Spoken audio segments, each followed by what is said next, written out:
All right, sorry about that. So as I was saying, people connect with one another, stay in touch, build contacts within their industry, find new jobs and other opportunities. Or it's not just individuals that use LinkedIn, it's also organizations as well. They use LinkedIn to find and hire people. So it is a recruitment tool for businesses. It's a place where they can market their business and services, as well as a place to have an online presence. So both individuals as well as organizations are found on LinkedIn. And the reason that we're big advocates of LinkedIn is that it is the largest online community of professionals in the world. There's over 600 million members, and many senior and influential people are there. So imagine going to a networking event and you walk in and there's like hundreds and hundreds of people in the room. That's what LinkedIn is like, except it's global and there's millions of people in the room. And what's also great about LinkedIn and makes it different from other social media platforms is people are there to really improve their careers as well as search for new opportunities, while other platforms like Facebook and Twitter, they serve their own purpose, but they're usually not being used as much for advancing their career. So when you come to LinkedIn, you know that yourself and others, that's usually the reason people are on LinkedIn. And there's a variety of things that we can use LinkedIn for. And that's what the presentation will cover today. And by using as many of these as possible, what you'll find, it's a very powerful career development tool. And given the challenges now with the health pandemic, it's much more difficult to grow our careers, expand our networks, increase our skill sets while we're isolated. However, this is where LinkedIn can really be a great tool right now, because you can accomplish many of these things from the comfort of your own home. So let's talk about your online profile. So, your online profile and your profile in general is a way that you can share your professional self. Typically, we do that through our resumes. However, our resumes are private, and only the people we're sharing them with are the ones that are seeing them. So very few people can actually find you, learn about you, and see what a great talent that you are. That's why it's good to have an online profile, because now it's public and a lot more people can find you, learn about you, and hopefully want to work with you to leverage your skills and expertise. It's really a way of sharing your professional experience much more easily by creating an online profile. LinkedIn has a variety of profile tools to really make your profile comprehensive. What we're going to suggest is start by building your basic profile. Of all of these ones, we'd recommend starting with these 7. And by starting with these 7, that should give you a very solid foundation for your online public profile. So first thing, I just want to note that an online profile is a bit different from a resume. In a resume, it's a lot of facts and information, while on an online profile, it's more about your story. So it's really an opportunity to share the story of who you are, what you've done, what you're doing, and what you aspire to do. So just keep that in mind, that we want to do a bit more storytelling when we do our online profile. And adding a photo is very valuable. LinkedIn has done studies that show your profile is much, much more likely to be viewed when it has a photo. And keep in mind, it does need to be a professional photo. I mean, imagine walking into a job interview and you're not dressed professionally, it won't reflect well. Same idea here. You might not want to use the same photo that you use on Facebook or Twitter or other places. Really should be a professional photo like the one that we see here for Mike up on the top screen. What you also want to do is put a headline for yourself that really captures people's attention in one line and tells people, who you are. It could be what it is that you do, what you want to do, or even just talks about your passions and interests. Let's take Mohammed's example here. He basically just states, what he's doing. He's a project engineer working for the government of Ontario. We look at Amanda here. She's currently not employed, but she's letting people know that she's a public relations and marketing professional that is aspiring to work in that field. And then we have somebody like Wade who talks about his passions, about helping people and organizations to realize their potential. There is no right way of doing it. And it really, your headline will change over time, really depending on what it is that you want to communicate to people. But write just a brief one-line sentence that tells people instantly, this is what you're about. Now, we can go beyond that one line and give a summary. Now, this summary is equivalent to the elevator pitch. For those of you who aren't familiar with elevator pitch, the idea is that you're riding on an elevator, you're talking to somebody. How long's an elevator ride? 30 seconds. You've got 30 seconds to tell people who you are. Same kind of concept. So you've got, just a really short time to be concise. And in this summary, again, you want to tell it as a story. You can reference what you've done in the past, maybe some of what you're doing right now, but definitely if you're looking for employment, it should also focus on the future, what your potential is, your aspirations, what you're looking to do. And there's again, there's no right way of doing anything. I will give you two examples here in the summary. If you look on the top, it's two short paragraphs, couple sentences each. So it's not a giant essay. And then if you look on the bottom one, it uses bullet points to really summarize that person's profile. And beneath it, it talks about some of their specialties and expertise. So again, the idea is that it should be really concise and easy for people to learn about who you are by providing this summary. Going beyond that now, we'll talk a bit about experience. So what's very important to note here is that you should really be focusing on relevant experience. So for example, if I worked at a grocery store when I was 16 years old, I probably don't need to list that as experience if I'm a professional accountant. So really what you want to do is just put relevant work experience, and that can include things like part-time jobs, internships, anything that would be professional work experience that would demonstrate your experience and skill sets. Always make sure to keep the descriptions concise and talk about things such as, what did you achieve? What did you deliver? Maybe what did you learn when you're there? Similar to what you would include on a resume, but maybe a little less detail. One thing that's always valuable is to include metrics where possible. Let's take this example here of this person who just worked as a simple, frontline worker. She's a cashier at a movie theater. What's interesting is that she said she's assisted over 2,000 guests to access auditoriums. So now, I have a much better understanding of the level of service that she could provide because I know she has to deal with 2,000 people every single day. So just by putting metrics in there, it really lends a lot more context and substance to the experience that you have. So try to use metrics where possible. Now, as far as education, how we talk about our profile in Canada might be different from other countries.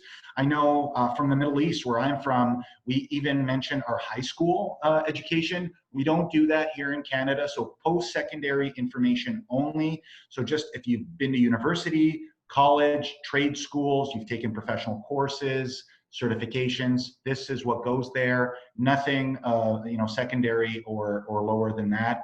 And they do have some fields that you can, ignore as you begin, things like societies and activities. Just, focus on putting the key information in there.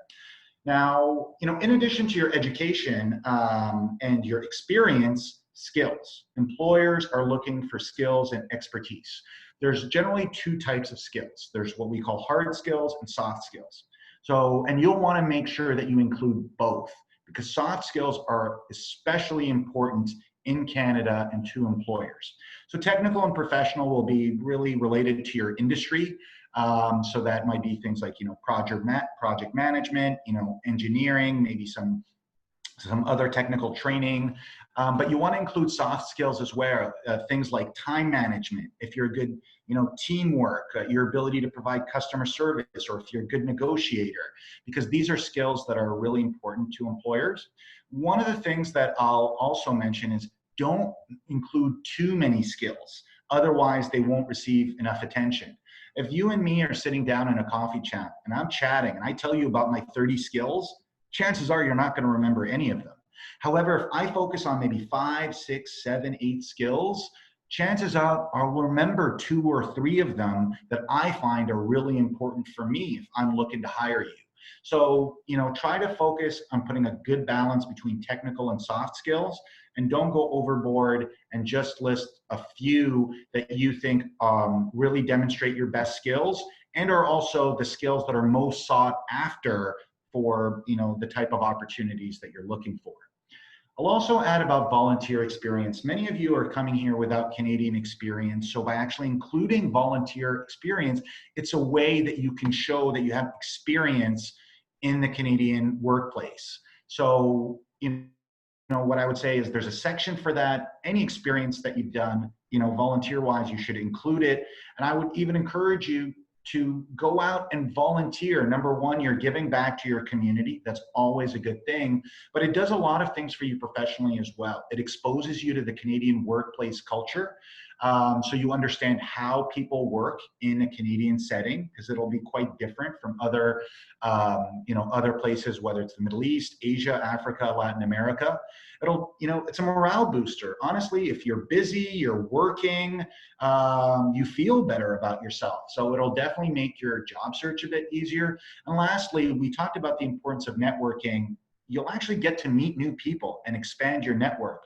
I can't tell you how many people I've talked to that actually found work because they volunteered, connected with people, and actually ended up working for that organization or got connected to others through the people that they've met. So, definitely that's something that I would encourage, that while, you're doing your job search, try to dedicate some time to giving back, because you're also giving to yourself.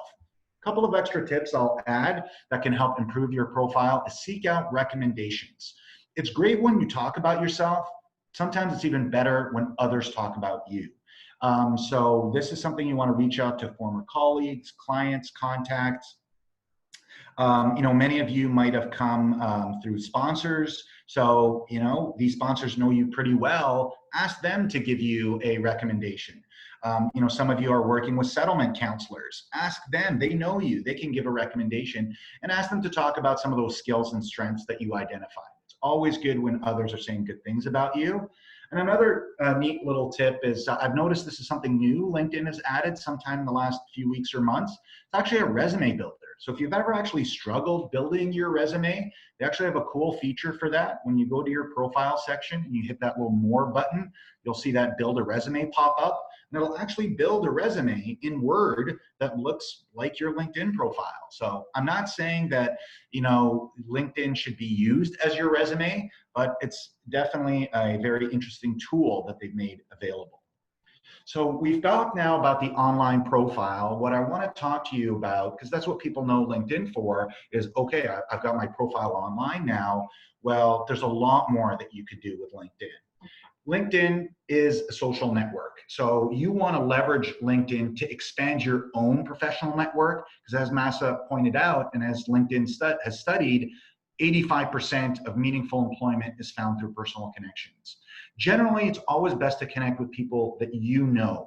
I mean, think about it. If I want to get support or advice, let's say I go out and I reach out to my, a former boss or my ex-colleague, and I say, look, can you introduce me to so-and-so, or can you give me a recommendation or a referral? They know me. They're likely to help me. However, if I'm just going online and just connecting with everybody because I think, hey, great, my network will be bigger now, chances are when I actually need to use my network and I go and ask that person for support, they don't know me, so they're not very much likely to help me out. So really, your network should be based on people of connecting with people that you know or you've met. Make sure, and it's really easy to connect, you just hit that connect button, and make sure to include a personal note, especially if you just met somebody briefly. Take me, for example, if you just met me and you wanted to connect with me, you might just go include a personal note. Hi, Malaz, it was great listening to your LinkedIn workshop yesterday. I would love to connect with you. Send an invitation. So that way, at least that person will remember me if they met me very briefly. Now, as we talked about, your network and the people that you've met here is probably still growing. So what you want to do is expand your network by leveraging the people that you know, because chances are they know a lot of people. Let's take our managing director, Mustafa, here as an example. He's got over 500 connections. So what I would do is I'd actually click on, I'd go to his profile, I'd click on his 500 connections, then I would see all of his contacts. I would identify which are the contacts that I want to be connected with. And LinkedIn has a lot of filters that you can use to when you're doing searches. And then I would reach out to Mustafa and I say, look, Mustafa, can you connect me to these people or to this person? He works at that company and I'm really interested in, working there, or he's in that industry and I want to learn more about it. Can you introduce me through, a LinkedIn message or an email? I'd greatly appreciate it. So now what I'm doing is I'm reaching out to my contacts and trying to get introductions from theirs. That's a great way to expand your network. Again, especially now during this pandemic, while we're at home, can't go to these networking events. So this is something really valuable that you could do to expand your network. In fact, our next workshop next week, we'll talk about how to get those introductions and how to actually connect with people once you've been introduced. What's also great about LinkedIn is they have a really dynamic job search engine. We're all familiar with, Indeed and Monster and Workopolis, but I like LinkedIn's job search engine for a number of reasons. Number one, it makes suggestions based on your profile, not your last job searches or your search history or anything like that. LinkedIn can see, what you've worked at, who you know, what you're connected, what groups you're following. So it's very smart, and it will make suggestions really tailored to fit your profile. And additionally, if I find a great opportunity, I can look at LinkedIn while I'm still there and see who do I know that actually works for that company, because that's a nice easy way to get into the door. And it also, some of those jobs even has an easily apply through LinkedIn feature. So I would suggest that you include that as part of your job searching because it really is a powerful engine and it allows you to leverage your network and your contacts while you do your job search.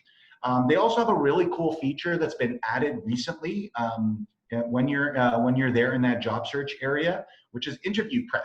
They only have 3 categories now. So I'm sure they're going to be building on that. They've got some really interesting, the common questions that you would get during an interview. They tell you about those questions, some sample answers, and all kinds of neat stuff. And I'm sure they're going to be expanding that. Jumpstart as well offers an interview prep workshop that we'll deliver at a later date. But once you've done a great job of landing an interview, you definitely want to be prepped for it. And LinkedIn does give you some tools to do that. I talked a little bit about better understanding your industry. Look, if I'm a architect and I've been working in Lebanon for my career, when I come in here, the architecture and engineering landscape, construction, even the building industry, is probably going to be quite different. And there's a lot of things that I want to learn about the industry and where's the opportunities for growth? What kind of roles are in high demand? Things like that.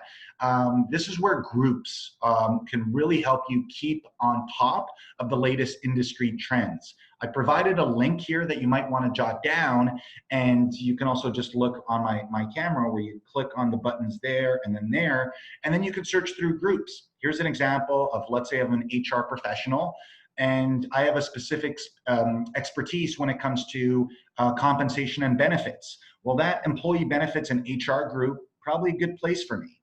Maybe there's another group of HR professionals in Toronto. If I'm looking to connect with people in Toronto in my sector, that's a great place. So by joining a group, not only can you keep on top of the latest industry trends, you can actually, it's easier to connect with people there. You might reach out to them and say, hey, look, I'm actually part of your group. I love the article that you posted. I'd love to connect with you. So a lot of advantages to using LinkedIn groups.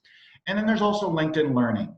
There's a lot of places to get access to learning and courses, but LinkedIn is one of those great places. They offer thousands of free and paid courses, and Jake actually heads the LinkedIn Learning for North America, so I'm sure he could speak to its value.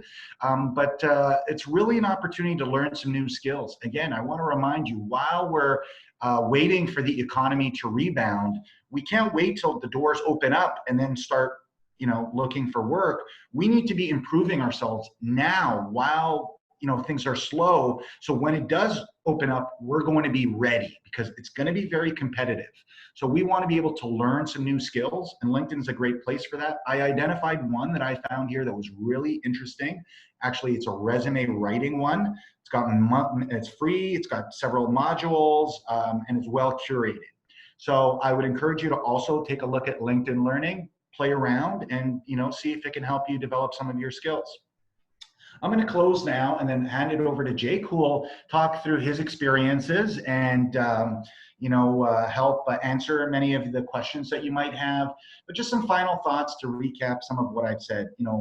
Again, remember, LinkedIn allows you to share your profile. You want people to find you. So it's not always just you going out and trying to find opportunities. You want to make those opportunities come to you as well. So LinkedIn allows you to share yourself more easily. Networking is a key to finding jobs. So leverage your contacts. I know Jake and he's got 500 contacts and I want to expand my network. I probably want to go there and check out Jake's contacts and ask Jake for some introductions.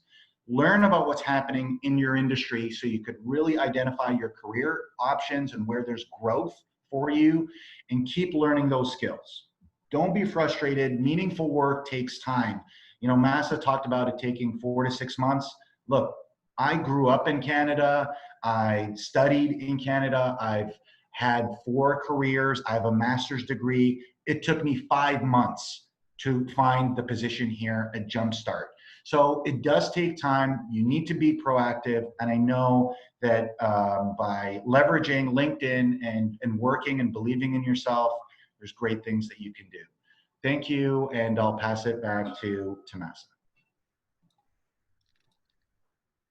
Thank you very much, Malaz. This was a very rich and helpful presentation. And as you were saying, taking advantage of this time during the pandemic and getting our profiles kind of up to date and looking really good will give us a push for when things move forward. So thank you so much again for your time. I will share my screen and present to you our guest speaker, Jake, who's joining us from LinkedIn from Toronto. Jake, you're with us, just double checking. I am indeed. Hey, thank you so much for joining us. My pleasure. Yeah, appreciate it. So Jake Hirsch-Allen. You got it. Got it. Awesome. So Jake works with North America's governments, workforce development organizations, colleges, and universities to leverage LinkedIn learning solutions and economic graph data to close skills gaps. Jake is passionate about supporting disadvantaged groups such as newcomers and refugees, indigenous populations, the formerly incarcerated, and people with disabilities. Thank you so much, Jake, for all the amazing work that you do. And thank you for joining us. I will leave the mic to you and I will stop sharing my screen. There we go. Sounds good. I'm not going to do a demo. I really, really appreciate being here. Malaz, Jumpstart's got to be careful. We might hire you because that was one of the better LinkedIn presentations I've ever seen. And I say that having seen over the past probably 10 years, about 1,000 of them. So I'm serious, that was fantastic. Massa, thank you for the fantastic introduction. I think actually the introduction to the entire session was really meaningful to me. And I do want to spend some of my remarks thinking and talking about the broader context for this conversation, from the pandemic to the systemic racism issues that obviously not only exist in the US, but really right around the world, and I think are particularly important for refugees. So I will touch on a variety of those subjects, but I just wanted to start by saying thank you for the amazing introductions. You were going to say, Massa? Yeah, I just also, before I leave it to you, I just want to remind our participants to, if they have any questions, we encourage them to write their questions down at the bottom right, Q&A. Just write your questions for us, so then Malaz and Jake can answer them later on. And then also I would like to remind the participants to take a few seconds to fill in the poll, so then you can give us your insights on the results at the end. Absolutely. And I'm also happy to take questions at the end, but it is definitely easier if you can as you come up with them, throw them into the chat, and if we have further questions for you, we can clarify. But thank you for that, Masa. And again, I also want to compliment Malaz and Masa on their plant game. It would seem that plants, at least on this call, are in. So kudos to nature. You'll see that also comes into some of my remarks later on. I wanted to start with some really broad outline of what I was going to talk about. And I'm not trying to try to not speak for too long. I have a tendency to talk a lot, as my colleagues on the Jumpstart side probably know from past presentations. This one I'm going to keep limited, and I'm also going to actually read a little bit, which I almost never do. But this time has resulted in so much thought and so much complexity and so many challenges that in some cases I am feeling the need to actually put pen to paper to be clearer than I otherwise would. And so if it's okay, I'll read a few paragraphs in a little bit. But before I get there, I wanted to first give you sort of a quick, broad overview of my life, of my background, and of particularly why I'm talking about sort of refugees and talking with you all today, and why newcomers play such an important role in my life. So maybe actually I'll jump in with that, and then I'll give you the rest of the outline, because that's probably the most important part of this presentation. My mother was a refugee, and she came from Poland almost a while ago now, 60 years ago or something. She probably doesn't want me to say. And she was very affected by the way in which Canada welcomed her. It wasn't easy. In fact, they worked extraordinarily hard for most of her life. Her parents did, at least, to sustain themselves. And I think in some ways it actually was harder then than it is now, because there weren't organizations like Refugee Jumpstart to provide the incredible services that they do. But my story really does start as the son of a refugee, and it continues with refugees really scattered throughout. When I was a young child, my parents sponsored some of what were called in Canada the boat people, so groups from Vietnam and Cambodia who were fleeing war there and economic circumstances there, and came to Canada as refugees. My parents sponsored a family, again, when I was quite young. And then more recently, my friends from law school and my parents and my family and I have sponsored a couple Syrian refugee families, and have had both challenging and incredibly rewarding experiences in trying to help these families integrate into Canadian society. So again, refugees have sort of played a big part in my life, and the piece that I'm writing right now really focuses on humanity. And I think the role of newcomers and migration patterns and how we think about society is changing quite rapidly, and the pandemic's accelerating that. And I think refugees, again, just like Blacks in the US or Indigenous populations in Canada, are often right at the fine point of a lot of these conflicts. So you are both the subject of changes to technology, to policy, to society, to culture, and you bear the brunt of the negative impacts of those changes and of discrimination. So I want to sort of explain that I'm here as an ally, and also that I appreciate, LinkedIn can't solve all of these challenges, but it's a useful tool among many others. I'm not speaking on behalf of LinkedIn, I should say. I'm speaking in my own capacity as somebody who's worked for LinkedIn for 5 years. And the joke is, for a decade, people have called me Jakedin because I network manically. Anytime I meet somebody, I say, add me on LinkedIn. And I will do the same for all of you. And I'm going to try to scatter some tips into this presentation. So one of the tips, honestly, I don't have many after Malaz's incredible in-depth overview, but one of them is, when you send a connection request, always explain why you're connecting with the person. So sometimes it's hard on mobile or on desktop to figure out how to do that, but there's always a way to customize your introduction request, your connection request, I should say. And when you do so, even like 8 words. So in this case, all you have to say is, you are attending the Jumpstart presentation, and then I will accept your request. That tip is actually expanded to one that I think carries through almost all networking and requests for introduction, which is to say, make it easy for the other person to help you. And when I say that, Malaz actually gave a bunch of really good examples of this, but to broaden the idea to email instead of LinkedIn, so that we're not overly focused on one platform, when I am asked for introduction requests, and I'm asked for an average of about 3 a day, I almost always ask the person asking me to write the introduction for me. And the way that I recommend they do that in the future for other people is, I say, if you want to find a job, try to meet as many people as possible for coffee. And when you do so, don't meet them to get a job. Meet them to have a chat. People are incredibly generous with their time, like shockingly generous with their time, and they rarely will say no to a conversation. But if you ask them for a job, often it makes them feel awkward. Often they can't help, or they don't know how to respond, or they don't know you well enough. So start with, can I have a coffee chat? Once you have that coffee or Zoom chat, at the end of it, you want to be trying to get introductions from them. Again, even if they have a job that you're interested in, instead of asking for that job at that moment in time, ask them for a few other people that you could talk to about that job, or about their company, or about the industry that you're interested in. And then at the end, in your follow-up, because every conversation should have a follow-up, put an email together where you don't put any pressure on them. You say, look, I love the chat. This is what I found interesting. I'm interested in this role. I'm interested in these people. Would you be open to introducing me to them? If so, I've literally written the introduction for you. Feel free to edit it and send it. If not, no problem at all. No pressure. Is there anything else you can tell me about the role, about the company, about the industry? Maybe list some questions. If not, no problem. Thank you so much for the time. I really appreciate it. And the reason you're doing all that is because maintaining that relationship is more important than them making an introduction or referral to that specific job for you. Because practically speaking, it's the relationships in the long term that are going to matter most.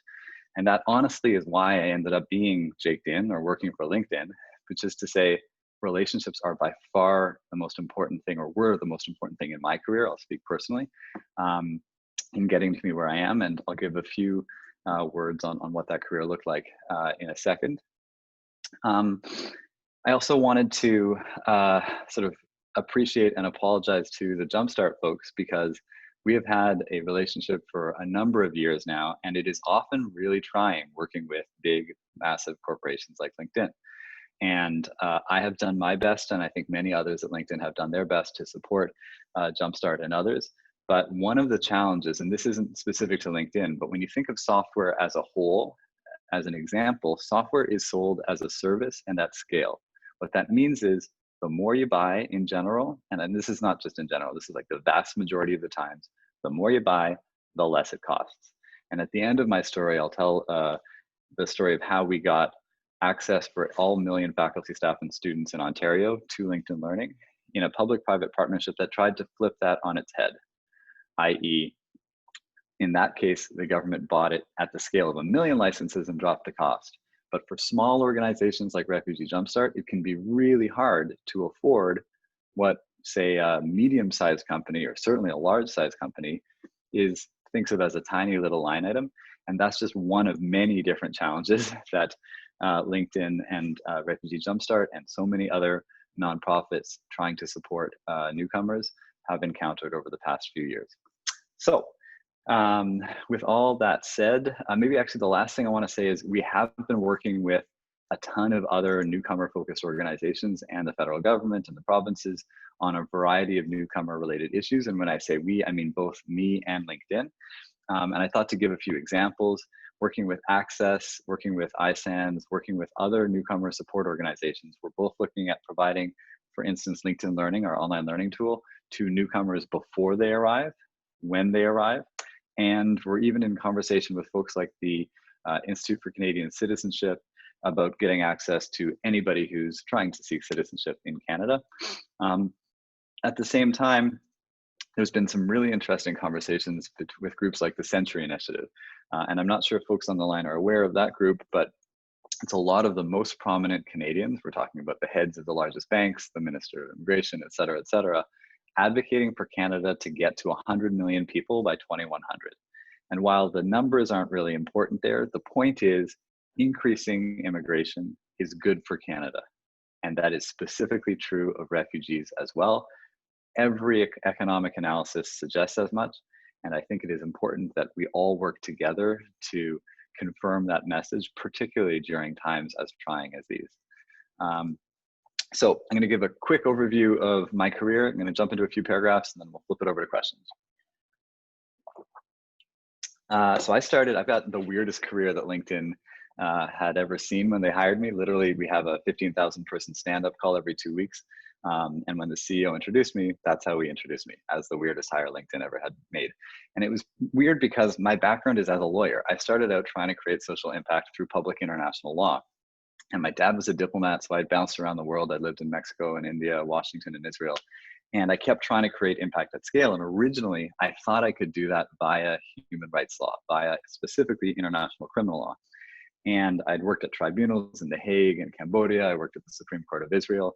And honestly, I got really disillusioned. I wasn't having the impact I wanted via those organizations. So I switched gears. And one thing to note is almost all of these jobs I got based on relationships. I got based on how somebody I knew at one of the organizations. And we know that for newcomers, one of the hardest things is building that social capital. So think of much of this presentation as a tip, a series of tips on how to build social capital, how to network more powerfully, more effectively. And as I said, all of you, add me, add Malaz, add Masa on LinkedIn. I think Masa still owes me a LinkedIn acceptance request. And of course, on the other hand, I shouldn't have called her out like that. If you don't want to add somebody, if you don't want to accept them, that is also entirely up to you. I'll be very happy to come. I appreciate that, Masa. But the point actually is important in terms of not adding me as well, because your profile on LinkedIn and on every other social network should be a representation online of who you authentically are offline. And often the disconnect between the two can get too great. And then you show up and the person's like, oh, that wasn't the Jake I saw online. That's not what you want. You want the two to be synchronized. And often the first thing that's going to show up when somebody runs a Google search on your name, and you should try this, go into Chrome, turn privacy mode on, go into the incognito mode, and run a search for your own name, see what pops up. Chances are, if you have a social media profile, whether it's Instagram or Facebook or LinkedIn, it's going to be one of the top hits, which means that you want to make sure, following all of Malaz's amazing recommendations, that that profile represents you the way you want to be represented. And the same is true of connection requests. I accept sometimes 15, 20, 100 connection requests a day. That is not how most people use LinkedIn. Most people just connect with the professionals who they work with on a daily basis. Both are totally fine. It's up to you. I use it as a Rolodex. Other people just use it for their close professional connections. So entirely up to you, but again, make sure that it's the authentic you that's represented on LinkedIn. Back to my story. I am frustrated with human rights law. I'm frustrated with international criminal law. So I come back to Canada and I do something completely different. I work on something called intellectual property law. Why? Because when I was a kid, I liked art, tech, travel, nature, and I'd already tried, and social impact was always like really important to me. And so I got to travel and I got the social impact via the public international law, except I wasn't really having the social impact. And so I came back to Canada and I could cover off the tech and the art, I thought, via the kind of law that protects creative ideas and technology, intellectual property law. So I worked at a little litigation firm for a while. And again, I got frustrated. I was spending more time lobbying for big pharmaceutical companies on Parliament Hill and on Capitol Hill and litigating for big tech companies than I was helping the small tech startups or the art organizations that I really wanted to support. So eventually the firm said, you know what, Jake, go support them. We won't pay you. You seem like you're going to do fine on your own.